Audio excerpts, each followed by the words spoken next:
And so some of the feelings that are presented when people are dealing with post-traumatic stress is the feeling of fear and anxiety and impulsiveness. They may be all over the place, and it looks very different also, depending on the individual. But being able to kind of identify when a child is not able to sleep at night and they're having nightmares and they're coming in and wanting you to check on them, or avoidance, being able to avoid or just not dealing with issues. And then as adults, PTSD looks the same in adults as well, avoiding situations. And so there's just like, when that happens and we have an extended level of fear, anxiety, and impulsiveness, it really starts to compete with our ability to function from an executive functioning standpoint, which it impacts, our ability to reason, our ability to plan, and to have just impulse control and behavior control. But the good thing about it is that our brains are made like plastic, so they can rebuild. Our brain can be rebuild. Those skills of executive functioning can be enhanced. And one of the great things about that is the first easy call for action is to help the child to maintain nurturing relationships, and it can help actually reverse the damage that contributed to some of the negative impact that being involved with trauma or not being able to deal with some of the things that has impacted the kiddo within the community. We can give that to them. We can give that to them as adults. And so what we want to do today is we want to just challenge, if you have a child that is in your life, whether you're a teacher or a therapist, a mom, a dad, whether you're working in ministry, whatever role you're playing. I know as professionals, we are required, we have an agenda, and we have outcomes based on what the specific thing is that we're supposed to be doing, and that's well. But we also want to, in Your Feelings 360 today's show, we want to give you guys also some tips that you can use to make a difference, okay? To make a difference. Oftentimes, when kids display symptoms of PTSD, it can really come across as the child having behavior problems, or for the child to be like a problem child.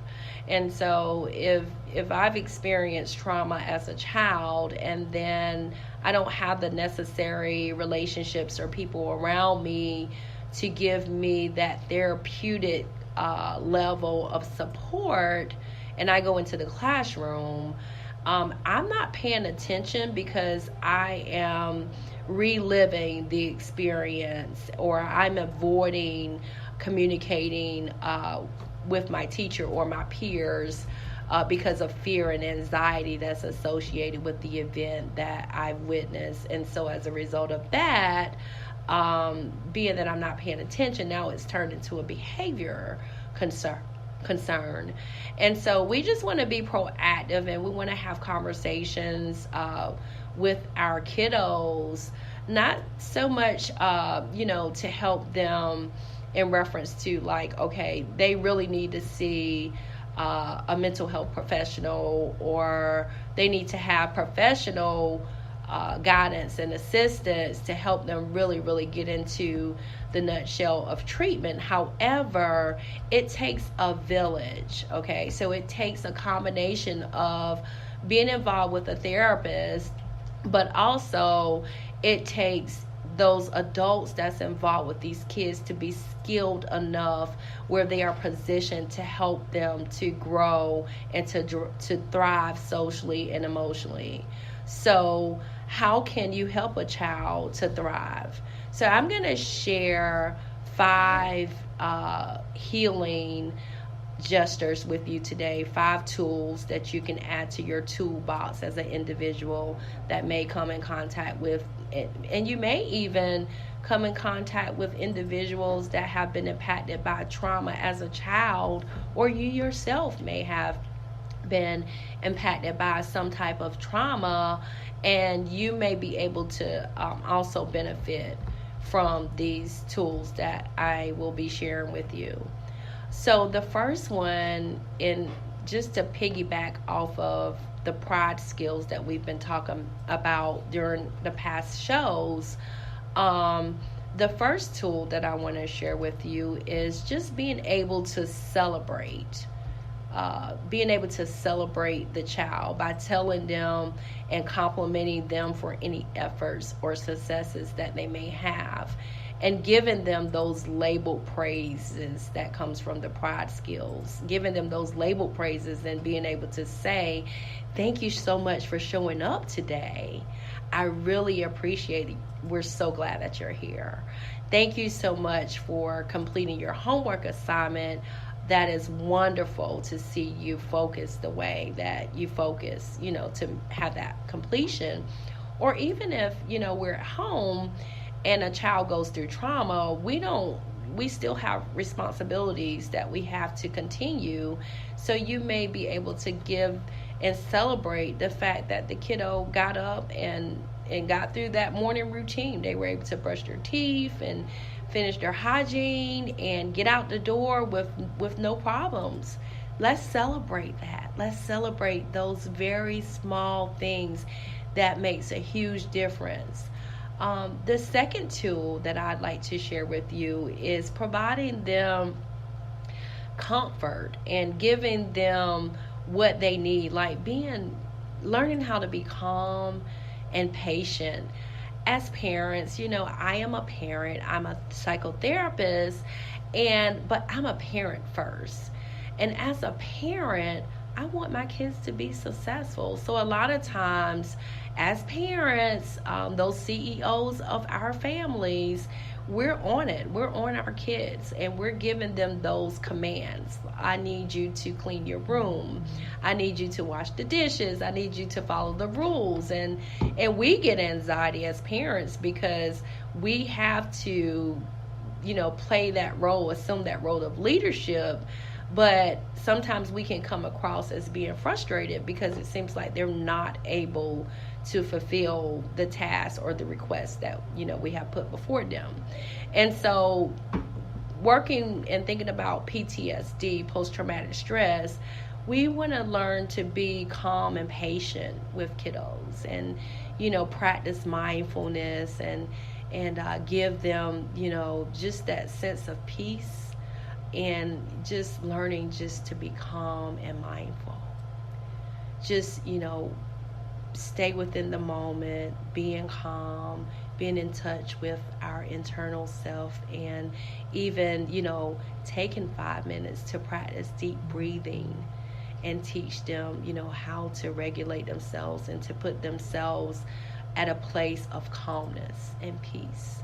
Calmness and peace. One of the things that I do at my office is I use a diffuser, and I also use it in my home, and I use a essential oil that's called Adaptive, and you can learn more about the Adaptive essential oils by going to my website at doctynabell.com.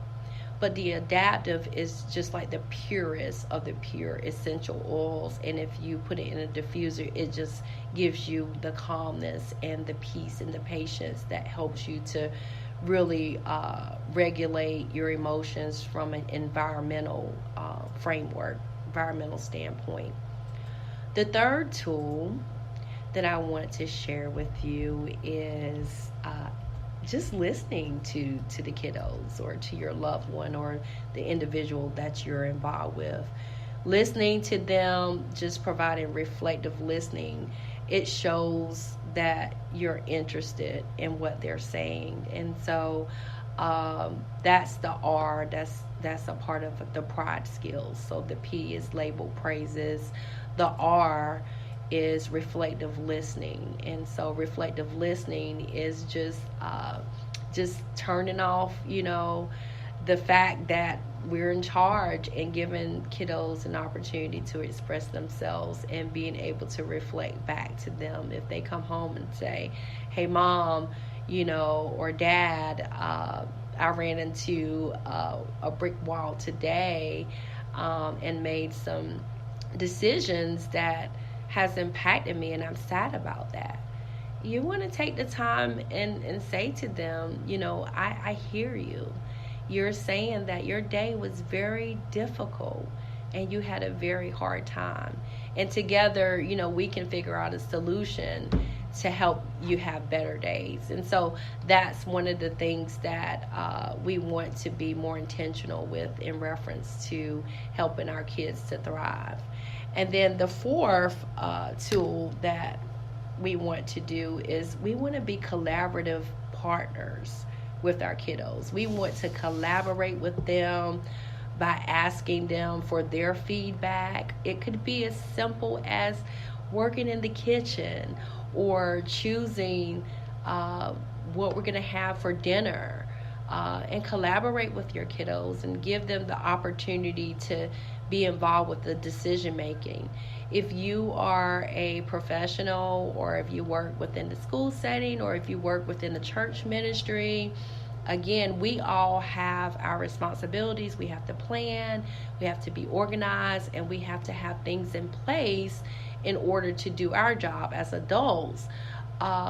Start collaborating with kiddos. If get feedback from them. What do you like? What do you think would it be a good focus for what we're working on today? What type of tea do you think would be good for us? Or we're all about eating healthy and being healthy. What type of fruit do you think would be a good item for us to have during breakfast? So just collaborate with your kiddo and help them to learn to be decision makers and use that as a way to empower them. These are very small things that we can do and have in our toolbox in order to help our kiddos to thrive. But the one that I'm really, really excited about is inspire them. Help them to be inspired to be the very best that they can be, to be their own champions for life. When I get inspired, I get strengthened. When I get inspired, I become effective and I feel like I can conquer the world. I love when I am inspired. And we have to inspire our kids. Sometimes kiddos, they get discouraged or their self-esteem based on their PTSD may be down. And so we want to be able to inspire our kiddos and help them to thrive. And so that's kind of an overview of some of the tools that can be used to help deal with directly to help deal with the impact of childhood trauma, post-traumatic stress. It's prevalent. Our community is facing a lot of adversities and a lot of things are just going on in our community, in our country. And kids are traumatized. They're dealing with PTSD and they don't know how to label that. So we have to be proactive and intentional and become collaborative partners in helping our kids to be successful. To learn more about some of the topics that we're discussing here on this show, if you're interested in speaking or having a session with me, I can be contacted or reached at doctwynabell.com. That's doctwynabell.com. In your Feelings 360, we are here to educate and to teach others about emotional shifting in the African American community. Thank you so much. We will see you the next time. Be blessed.